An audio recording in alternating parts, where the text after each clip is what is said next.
लीजिए सुनिए। सूर्यकांत त्रिपाठी निराला के लिखे उपन्यास कुल्ली भाट का भाग 15 मेरी यानी समीर गोस्वामी की आवाज में। 2-3 दिन रहकर कुल्ली की पाठशाला और पत्नी को देखकर मैं लखनऊ चला आया, लेकिन जी नहीं लगा। कोई शक्ति मुझे दलमऊ की तरफ खींच रही थी। वहां की श्यामल सजल प्रकृति, निर्मल गंगा, सुंदर घाट, दिगंत विस्तार रह रहकर याद आने लगा।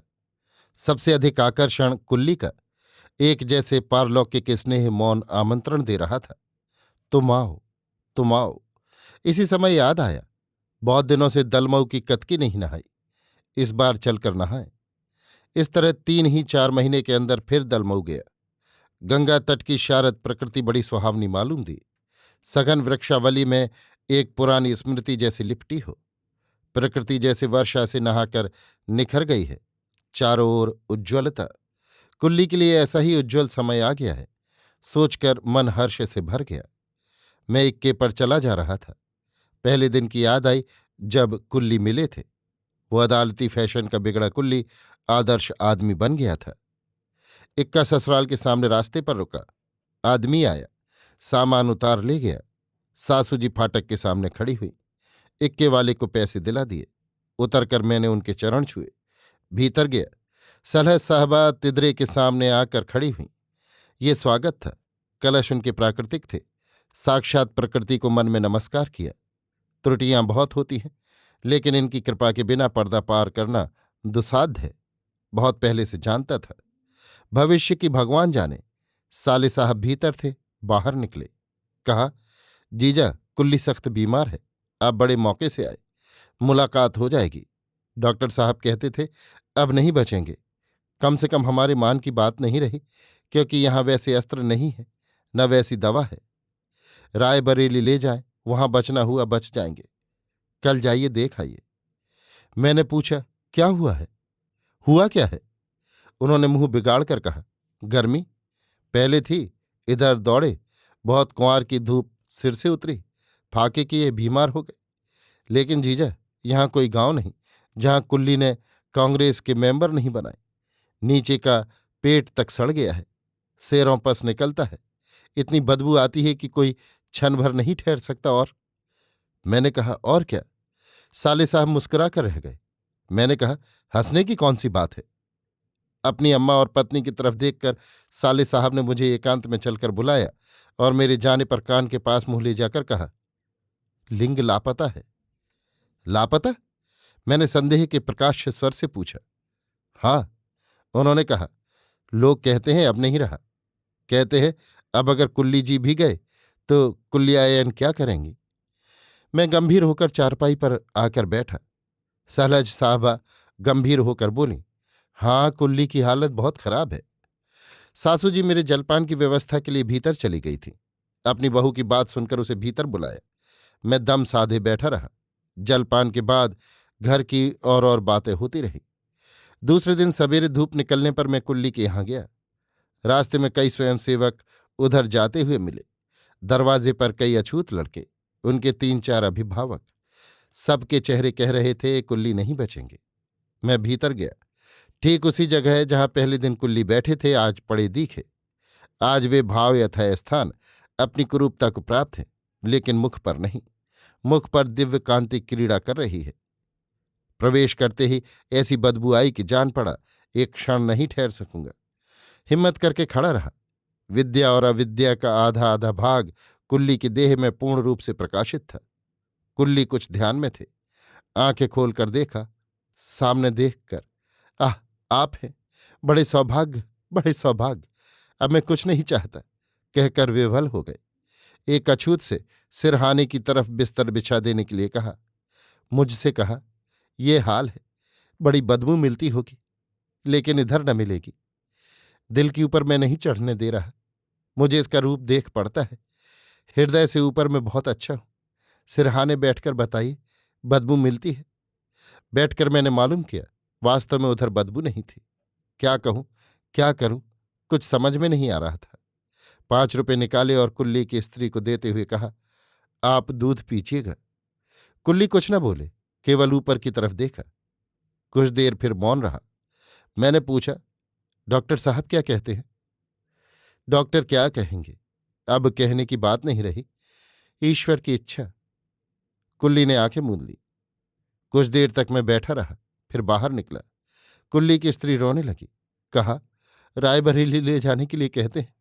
खर्चा यही 5 रुपया है। डोली में आएंगे नहीं। लारी कोई आएगी, यहां खाली होगी तो उसमें ले जाऊंगी। लेकिन फिर वहां क्या होगा? वहां भी खर्चा। कहकर रोने लगी। मैंने कहा, आप इन्हें ले जाइए। मैं कुछ रुपए चंदा करके रायबरेली आता हूं। आगे ईश्वर मालिक है। आश्वस्त होकर कुल्ली की स्त्री देखती रही। मैं धीरे धीरे बाहर चला। घर में दूसरे दिन मालूम किया, कुल्ली की स्त्री एक लारी पर कुल्ली को लेकर रायबरेली गई है। उत्तरदायित्व बढ़ गया। दलमऊ के स्वयं सेवकों को लेकर कांग्रेस कमेटी के दफ्तर गया। वहां प्रेसिडेंट साहब अपना पक्का मकान बनवा रहे थे। उन्हीं के अधबने मकान के एक कमरे में कांग्रेस कमेटी का दफ्तर है। स्वयं सेवकों ने मेरा परिचय दिया। कुल्ली का काम वो देख चुके थे। रुपए की बात मैंने कही तो बोले, कांग्रेस का ये नियम नहीं। वो आपसे रुपए ले सकती है पर दे नहीं सकती। ये मैं जानता हूं, पर जिसे योग्य समझती है उसे इतना देती है कि दूसरों को पता नहीं चलता। बोले, आपका मतलब? मैंने कहा, यह तो मैं पहले अर्ज कर चुका हूं। एक प्रेसिडेंट की हैसियत से बोले, रुपए नहीं दिए जाएंगे। मैंने कहा, पहले मैं 5 रुपए दे चुका हूं, अब और 2 रुपए दे रहा हूं। रायबरेली का खर्च बर्दाश्त करूंगा, इससे अधिक इस समय मेरी शक्ति नहीं। 3 रुपए और 3 सज्जन मित्रों से 1-1 रुपया चंदा करके लिया है। कुछ आप दे दें तो काम चल जाएगा। उन्होंने कहा, 7 रुपए विजय लक्ष्मी के स्वागत के खर्चे से बचे हैं। 8 हो चुके हैं। हालांकि वो आई नहीं, लेकिन वे रुपए जमा कर दिए गए। मैंने कहा, विजय लक्ष्मी जी के स्वागत से कुल्ली नंबरदार की जान ज्यादा कीमती है, ये तो आप जानते हैं। उन्होंने कहा, मैं सब कुछ जानता हूं, लेकिन यही शहर वाले जब घर बन गया तब कहते हैं 2 हाथ म्यूनिसिपैलिटी की जगह बढ़ा ली है। इसीलिए आप विजय लक्ष्मी जी का ध्यान कर रहे हैं। मैंने मन में कहा।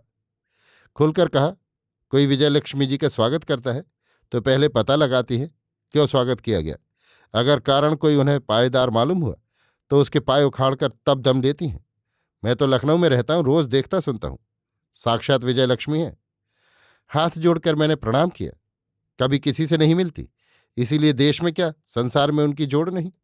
लेकिन उन्हें मालूम हो जाए कि किसी ने कांग्रेस के किसी कार्यकर्ता के पीछे एक रकम फूंक दी है तो फिर उनसे जो चाहे करवा ले। लाला मुंह फैलाए सुनते रहे। पूछा, आपसे मिलती हैं? मैंने कहा, नहीं, किसी से नहीं, लेकिन काम की बात होती है तो इनकार भी नहीं करती। फिर मैंने नमस्कार किया। साक्षात देवी। लाला ने कहा, तो वे 7 रुपए हैं, ले जाइए। हाँ, मैंने कहा, दीजिए, बड़ी देर हो गई। लाला जी से रुपए लेकर मैंने रायबरेली जाने की तैयारी की। कुल्ली के एक मुसलमान मित्र भी स्टेशन पर मिले, वहीं जा रहे थे। रायबरेली पहुंचने पर सिविल सर्जन से मालूम हुआ पहले से दशा सुधार पर है, क्योंकि पहले चिल्लाते थे अब चुप रहते हैं। कुल्ली को देखने पर उल्टा फल मालूम दिया। शक्ति बिल्कुल क्षीण हो गई है। ऑपरेशन के बाद से चित्त ऊबता जा रहा है। कुल्ली ने यहां भी कहा, डॉक्टरों को कुछ नहीं आता। मैं कहता हूं ढांढस न दीजिए, मैं चंद घंटों का मेहमान हूं। लेकिन कहते हैं नहीं, ये दिल की घबराहट है, तुम अच्छे हो जाओगे। मैं देखता था कुल्ली की वाणी में, मुख पर, दृष्टि में कोई दोष नहीं। उसकी कोई उपमा भी नहीं दी जा सकती। इसी समय सर्जन साहब भी देखने आए। कुल्ली ने कहा, बाबूजी, मैं बचूंगा नहीं।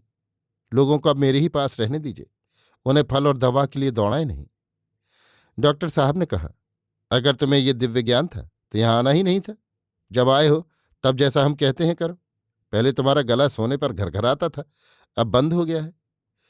कुल्ली ने कहा, बाबूजी, मेरा गला नहीं घरघराता था, नाक बोलती थी। अब कमजोर हो गया हूं, नहीं बोलती। चुप रहो, डॉक्टर साहब ने कहा। नाक बजना और गला घरघराना एक बात नहीं। हम खुद देख सुन चुके हैं, बोलो मत। डॉक्टर साहब दूसरे रोगी की तरफ चले गए। कुल्ली सीधी सरल दृष्टि से उन्हें देखते रहे। दलमऊ में मैंने सुना था, जब से कुल्ली की हालत और संगीन हुई तब से उनकी स्त्री के यहां एक क्षण पैर नहीं जमते। रायबरेली भर में भागी फिरती हैं। मैंने बात साफ कर लेने के लिए पूछा, क्या दुख से? उत्तर बहुत शोभित नहीं मिला, लेकिन जब मैं गया दुर्भाग्यवश वो वहां नहीं थी। रुपए लिए खड़ा रहा। वो सुनी बात रह रहकर याद आती रही। अंत में जब धैर्य जाता रहा तब मैंने कहा, आपकी श्रीमती जी नहीं है, कुछ रुपए लाया हूं। कुल्ली ने साथ गए मुसलमान सज्जन की ओर इशारा करके कहा, इन्हें दे दीजिए। वो बेचारी तो इस उस काम से दिन भर मारी मारी फिरती है। मैंने रुपए दे दिए। रहने के लिए कुल्ली ने पूछा, आप कहाँ रहिएगा? मैंने कहा, कुछ मदद रायबरेली से भी पहुंचाने का इंतजाम करूंगा। मेरे एक मित्र यहाँ ट्रेजरी अफसर हैं, उनके बंगले में ठहरूंगा, वहीं बातचीत करूंगा। नमस्कार कर मैं विदा हुआ। कुल्ली ने कहा, अब मुलाकात न होगी। आंखों से आंसू टपक पड़े। मैं वहां से बाहर निकल आया।